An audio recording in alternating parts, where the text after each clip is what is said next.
നമസ്കാരം പ്രിയപ്പെട്ടവരെ, വളരെ ദുഃഖകരമായിട്ടുള്ളൊരു വാർത്തയാണ് തമിഴ്നാട് കരൂരിൽ നിന്നും ഇന്നലെ മുതൽ നമ്മൾ കണ്ടുകൊണ്ടിരിക്കുന്നത്. ഏതാണ്ട് 40ഓളം ആളുകൾ മരണപ്പെടുകയും 100ലേറെ ആളുകൾക്ക് ഗുരുതരമായിട്ടുള്ള പരിക്കുകളോടുകൂടി ഹോസ്പിറ്റലിൽ അഡ്മിറ്റ് ആണെന്നുള്ള ഞെട്ടിക്കുന്ന ഒരു വാർത്തയാണ്. ചങ്ക് പൊട്ടി കരയുകയാണ് ഈ മരിച്ചവരുടെ ആളുകളെല്ലാം. എന്നാൽ വിജയ് ഇന്ന് രാവിലെ ഇട്ടിരിക്കുന്ന ഒരു പോസ്റ്റ് വാക്കുകൾക്ക് അതീതമാണ് എന്നുള്ള രീതിയിലാണ് പുള്ളി ഒരു പോസ്റ്റ് ഇട്ടിരിക്കുന്നത്. വിജയുടെ EVK എന്ന് പറയുന്ന ഇപ്പോഴത്തെ ഏറ്റവും ലേറ്റസ്റ്റ് ആയിട്ട് വരുന്ന ഒരു പാർട്ടി ഭരിച്ചുകൊണ്ടിരിക്കുന്ന സർക്കാരിനെതിരായിട്ട് വരുന്നൊരു പാർട്ടിയായിട്ടാണ് ഇത് വളർന്നു വരുന്നത്. എന്തായാലും വിജയ് സിനിമയിൽ ഹീറോ ആണെന്നുണ്ടെങ്കിൽ ജീവിതത്തിൽ വെറും സീറോ ആണ് എന്ന് തെളിയിച്ചിട്ടുള്ള വളരെ ദുഃഖകരമായിട്ടുള്ള ഒരു സംഭവമാണ് കരൂരിൽ ഇന്നലെ നടന്നിരിക്കുന്നത്. വിവാഹം കഴിക്കേണ്ട പെൺകുട്ടി അടക്കം ഈ ഒരു പരിപാടിയിൽ വന്ന് മരണപ്പെട്ടിട്ടുള്ള വാർത്തകളാണ് വരുന്നത്. വിജയെ കാണാൻ ജനലക്ഷങ്ങൾ ഒഴുകിയെത്തും. അത് പൊളിറ്റിക്സ് അല്ല. വിജയ് എന്ന് പറയുന്ന ആ നടനോടുള്ള സ്നേഹവും അദ്ദേഹത്തെ ഒരു നോക്ക് കാണാനും അദ്ദേഹത്തോടൊപ്പം നിന്നൊരു സെൽഫി എടുക്കാൻ വേണ്ടിയൊക്കെ ഒരുപാട് ആളുകൾ മറ്റ് ഇതര പാർട്ടിയിൽ നിന്നിട്ടുള്ള ആളുകളെല്ലാം വിജയ് കാണാൻ വേണ്ടി എത്തും. കാരണം തമിഴ്നാട്ടിൽ വിജയ്ക്കുള്ള ഒരു സ്വാധീനം, അതോടൊപ്പം തന്നെ നമ്മുടെ കേരളത്തിലാണെങ്കിൽ പോലും വിജയ് എന്ന് പറയുന്ന ആ നടനോടുള്ള ഒരു സ്നേഹം അത് ഓരോ സിനിമ ഇറങ്ങുമ്പോൾ തന്നെ നമുക്ക് കാണാം. മലയാള സിനിമയിൽ ഇല്ലാത്ത തരത്തിലുള്ള ഷോകളും വിജയും ഒക്കെ നമ്മുടെ വിജയുടെ സിനിമകൾക്ക് ലഭിച്ചിട്ടുണ്ട്. അപ്പം വിജയ് സിനിമയിൽ ഹീറോ ആണ്, പക്ഷേ ജീവിതത്തിൽ അദ്ദേഹം വെറും സീറോ ആയി പോയിട്ടുള്ള ഒരു പരിപാടിയാണ്. കാരണം ഇന്നലെ ഈ കരൂരിൽ നടന്നിട്ടുള്ള ഈ ഒരു പ്രോഗ്രാമിൽ ഇതിനെ കോർഡിനേറ്റ് ചെയ്യാൻ അല്ലെങ്കിൽ ഇത്രയും ജനങ്ങൾ ഒഴുകിയെത്തുമെന്ന് അറിയാവുന്ന വിജയ് അതിനുള്ള ബദൽ സംവിധാനങ്ങൾ ചെയ്തില്ല എന്നോ. മണിക്കൂറോളമാണ് വിജയ് കാണാൻ വേണ്ടി അവിടെ ആളുകൾ തടിച്ചുകൂടിയത്. ഒരു വെള്ളം പോലും കുടിക്കാതെ, ആഹാരം പോലും കഴിക്കാതെ അത്രയും സമയം ഈ ആളുകളെ വിജയ് അവിടെ നിർത്തി എന്തിനാണ് ബുദ്ധിമുട്ടിച്ചത്? കാരണം വിജയ് വരുന്ന ബസ്സിനകത്താണ് വരുന്നതെന്ന് പറഞ്ഞു. വിജയ്ക്ക് അവിടെ കാറിൽ എത്താമായിരുന്നു, അല്ലെങ്കിൽ വിജയ്ക്ക് മറ്റു സംവിധാനങ്ങളിൽ എത്താമായിരുന്നു. പറഞ്ഞ സമയത്ത് തന്നെ വിജയ് അവിടെ എത്തിയിരുന്നെന്നുണ്ടെങ്കിൽ ഒരിക്കലും ഇത്രയും ആളുകളുടെ ജീവൻ പൊലിയില്ലായിരുന്നു, ഇത്രയും ആളുകൾ ഹോസ്പിറ്റലിൽ അഡ്മിറ്റ് ആകില്ലായിരുന്നു. എന്തായാലും ഈ ഒരൊറ്റ പരിപാടിയോടുകൂടി തന്നെ വിജയുടെ രാഷ്ട്രീയ ഭാവി ഇനി എന്താകുമെന്നാണ് ജനങ്ങൾ ഉറ്റുനോക്കുന്നത്. ഈ പ്രോഗ്രാമിൽ പങ്കെടുത്ത് മരണപ്പെട്ടു പോയിട്ടുള്ള അവരുടെ ബന്ധുമിത്രാദികൾ, അവരുടെ അച്ഛൻ അമ്മമാരുടെയൊക്കെ നെഞ്ചു പൊട്ടിയുള്ള കരച്ചിൽ, അത് ഓരോരുത്തരും വിജയിയെ ഇപ്പം എഗൻസ്റ്റ് ആയിട്ടാണ് ഇപ്പം അവിടെ സംസാരിച്ചുകൊണ്ടിരിക്കുന്നത്. നമുക്ക് തമിഴ്നാട്ടിൽ നിന്നുള്ള ആളുകളുടെ ഈ മരണപ്പെട്ടു പോയിട്ടുള്ള അവരുടെ ബന്ധുമിത്രാദികളുടെയൊക്കെ ആ ഒരു ചെറിയ വാർത്തയിലേക്ക് നമുക്കൊന്ന് പോകാം. വളരെ ദുഃഖകരമായിട്ടുള്ളൊരു വാർത്തയാണ്. നമുക്ക് വാക്കുകൾ കിട്ടുന്നില്ല എന്താണ് പറയേണ്ടതെന്നുള്ളത്. ഇപ്പം ഹോസ്പിറ്റലിൽ സന്ദർശിച്ചുകൊണ്ട് DMKയുടെ നേതാവായിട്ടുള്ള സ്റ്റാലിനുമൊക്കെ സജീവമായിട്ട് ഇപ്പം രംഗത്ത് വരുന്നുണ്ട്. വിജയിയെ ഉടൻ തന്നെ അറസ്റ്റ് ചെയ്യുമെന്നുള്ള വാർത്തകളാണ് ഇപ്പം ലേറ്റസ്റ്റ് ആയിട്ട് വരുന്നത്.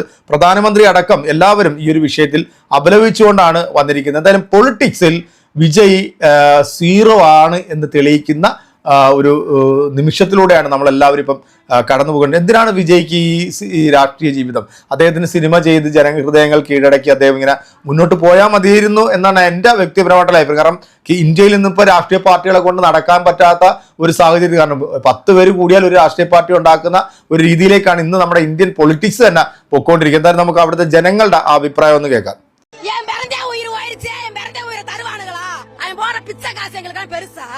இத்தனை உயிர் ஓய் கிடக்குது. அவனால என்ன செய்ய முடியும்? நான் அடுத்த ஊருக்கு எந்த முதலே வச்சு மாநாடுக்கு போவேன். அவன் மாநாட்டுக்கே போக கூடாது. போனான்னு வச்சுக்கோங்க, நான் சொல்றேன், அவன்கிட்ட போய் சொல்லுங்க, நான் போடுற செருப்ப கட்டியாவது அடிப்பேன். இவன் போய் நீ சொகுசா படுத்திருக்கிற ஏசியில, நாங்க கிடக்குறோம், வீதியில கிடக்குறோம்.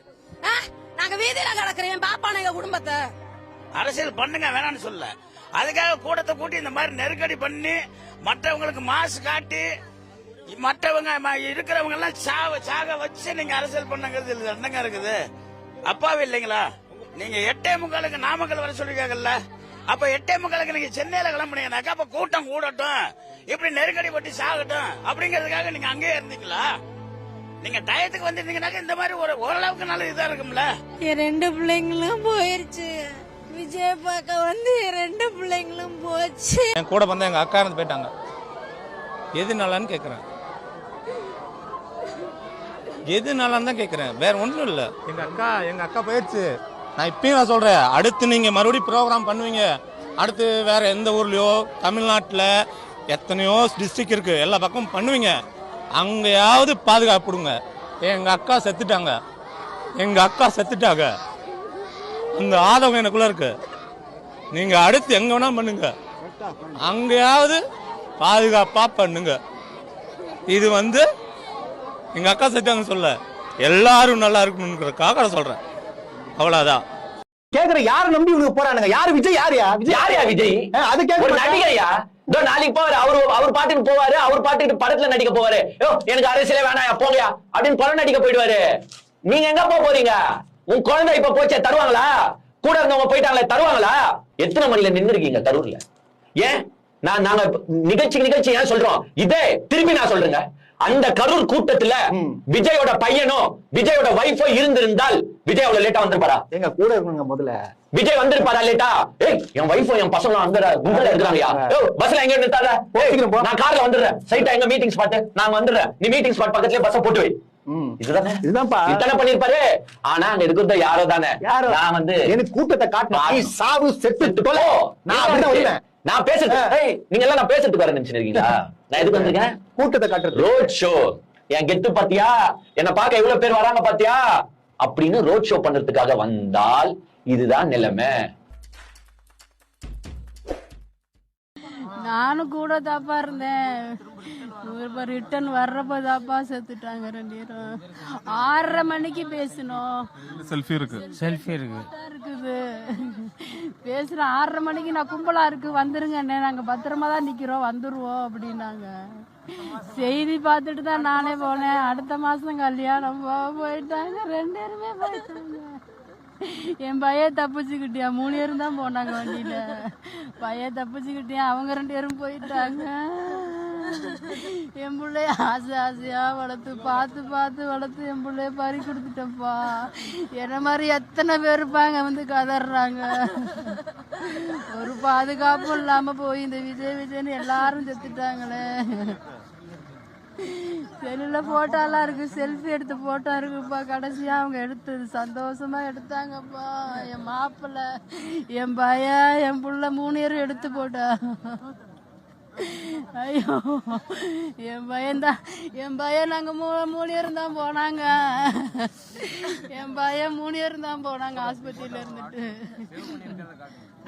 போனவங்க என் பையனை மட்டும் விட்டுட்டு நீ போ மச்சான், நாங்க பின்னாடி வந்துடுறோம், நாங்க திருப்பி வரவே இல்லை. ഈ പ്രതികരിച്ചതെല്ലാം തമിഴ്നാട്ടിലെ ജനങ്ങളാണ് കേട്ടോ. കാരണം വിജയ് ഈ ഒരു പ്രോഗ്രാമിൽ നേരത്തെ എത്തിയിരുന്നെങ്കിൽ, ഞാൻ നേരത്തെ പറഞ്ഞ പോലെ എത്തിയിരുന്നെങ്കിൽ ഈ ഒരു വലിയൊരു ദുരന്തം അവിടെ ഒഴിവായേനായിരുന്നു. അപ്പം ജനങ്ങളെ അങ്ങോട്ട് എത്രത്തോളം എത്തിക്കാവോ അത്രത്തോളം എത്തിച്ച് വിജയുടെ രാഷ്ട്രീയം അല്ലെങ്കിൽ വിജയ്ക്കുള്ള പിന്തുണ എത്രത്തോളം ഉണ്ടെന്ന് ഭരിക്കുന്ന പാർട്ടിയെ കാണിക്കാൻ വേണ്ടിയുള്ള ഒരു റോഡ് ഷോ, ഇതൊരു ഷോ മാത്രമായിരുന്നു. പക്ഷേ അത് വിജയ്ക്ക് പാളി എന്നുള്ള, കാരണം ഇത്രയും ജനങ്ങൾ അവിടെ എത്തുമ്പോൾ അവരുടെ ജീവന് സംരക്ഷണം നൽകേണ്ടതും വിജയുടെ ഉത്തരവാദിത്തം അല്ലെങ്കിൽ ആ പാർട്ടിയുടെ ഉത്തരവാദിത്തപ്പെട്ട ആളുകളുടെ ഉത്തരവാദിത്തമായിരുന്നു. എന്തായാലും വിജയുടെ രാഷ്ട്രീയ ഭാവി ഇതോടുകൂടി ഏകദേശമൊക്കെ തീരും എന്നുള്ളതാണ് എൻ്റെ ഒരു വിലയിരുത്തൽ. ഇനിയിപ്പോൾ അടുത്ത ഒരു സ്ഥലത്ത് വിജയ് ഇങ്ങനെ ഒരു പരിപാടി നടത്താൻ പോകുകയാണെന്നുണ്ടെങ്കിൽ ഒരു പക്ഷേ ചിലപ്പോൾ അതിനുള്ള മുൻകരുതലുകൾ അവരെടുത്തേക്കാം. പക്ഷെ എന്തുകൊണ്ടാണ് ഇങ്ങനെ ഒരു പരിപാടിയിൽ വിജയ് മുൻകരുതൽ എടുക്കാഞ്ഞത്? അത് വലിയൊരു ചോദ്യചിഹ്നം തന്നെയാണ്. ആ 40 പേരുടെ മരണം അതെന്നും വിജയുടെ ഈ ഒരു രാഷ്ട്രീയം ഇനി മുന്നോട്ട് പോകുകയാണെന്നുണ്ടെങ്കിൽ ജനങ്ങളെ കൊന്നൊടുക്കിയ രാഷ്ട്രീയം എന്ന് മാത്രമേ ആളുകൾ വിശേഷിപ്പിക്കത്തുള്ളൂ. വിജയ് നല്ല മനസ്സിനുടമയാണ്, നല്ല ആളാണ്, ഇതൊക്കെ നമുക്ക് അറിയാം. പക്ഷേ അദ്ദേഹത്തിൻ്റെ പൊളിറ്റിക്സ് വേറെ, സിനിമാ ജീവിതം വേറെ. അത് മനസ്സിലാക്കാൻ സാധിക്കാത്ത ചില ആളുകൾ, കാരണം തമിഴ്നാട് പൊളിറ്റിക്സ് എന്ന് പറയുമ്പോഴത്തേക്ക് അവിടെ നടന്മാർ പല പ്രാവശ്യവും വിജയിച്ച് മുഖ്യമന്ത്രിയും മന്ത്രിയും MLA ഒക്കെ ആകുന്നത് നമ്മൾ കണ്ടിട്ടുണ്ട്. ഒറ്റയ്ക്ക് വന്നിട്ട് ഇങ്ങനൊരു രാഷ്ട്രീയ പരിപാടി നടത്തി അത് വലിയൊരു പരാജയത്തിലേക്ക് പോയെന്ന് മാത്രമല്ല, എത്രയോ ജനങ്ങളുടെ ജീവനും ജീവിതവും അവരുടെ എത്രയോ പ്രതീക്ഷകളുമാണ് വിജയ് എന്ന് പറയുന്ന ഒരു മനുഷ്യൻ നഷ്ടപ്പെടുത്തിയെന്ന ആ ഒരു പേര് ഇനി വിജയ് അത് പേര് നടക്കേണ്ടി വരും എന്നുള്ള കാര്യത്തിൽ ഒരു സംശയമില്ല. എന്തായാലും അവിടെ മരണപ്പെട്ടു പോയവർക്കൊക്കെ അവരുടെ ആത്മാവിന് നിത്യശാന്തി നേരുന്നു. അല്ലാതെ നമുക്കൊന്നും ചെയ്യാൻ സാധിക്കത്തില്ല. ഇനിയും ഏത് പൊളിറ്റിക്സ് ആണെങ്കിലും, ഏത് രാഷ്ട്രീയമാണെങ്കിലും, ഏത് സിനിമ നടനാണെങ്കിലും അവരെല്ലാം വളരെ കരുതലോടുകൂടി ജനങ്ങളുടെ സംരക്ഷണം ഉറപ്പുവരുത്തിക്കൊണ്ട് മാത്രമായിരിക്കണം ഇത്തരം പരിപാടികളൊക്കെ നടത്താനെന്ന് മാത്രമേ എനിക്ക് ഈ ഒരു വിഷയമായിട്ട് ബന്ധപ്പെട്ട് പറയാനുള്ളൂ. വരും ദിവസങ്ങളിൽ ഇതുമായി ബന്ധപ്പെട്ട് ഇനി ഒരുപാട് വിഷയങ്ങൾ ഉണ്ടാകും. കാരണം വിജയനെ ഇപ്പോൾ അറസ്റ്റ് ചെയ്യാൻ പോകുന്നു എന്നൊക്കെയുള്ള വാർത്തകളാണ് വരുന്നത്. അതിനി തമിഴ്നാട്ടിൽ എന്തൊക്കെ പ്രശ്നങ്ങളാണ് ഉണ്ടാക്കാൻ പോകുന്നത് എന്നുള്ളതൊക്കെ നമുക്ക് കാത്തിരുന്ന് തന്നെ കാണേണ്ടി വരും. എന്തായാലും നിങ്ങളുടെ അഭിപ്രായങ്ങൾ അറിയിക്കുക. അടുത്തൊരു വീഡിയോ കാണാം. അതൊരു എല്ലാവർക്കും ബൈ.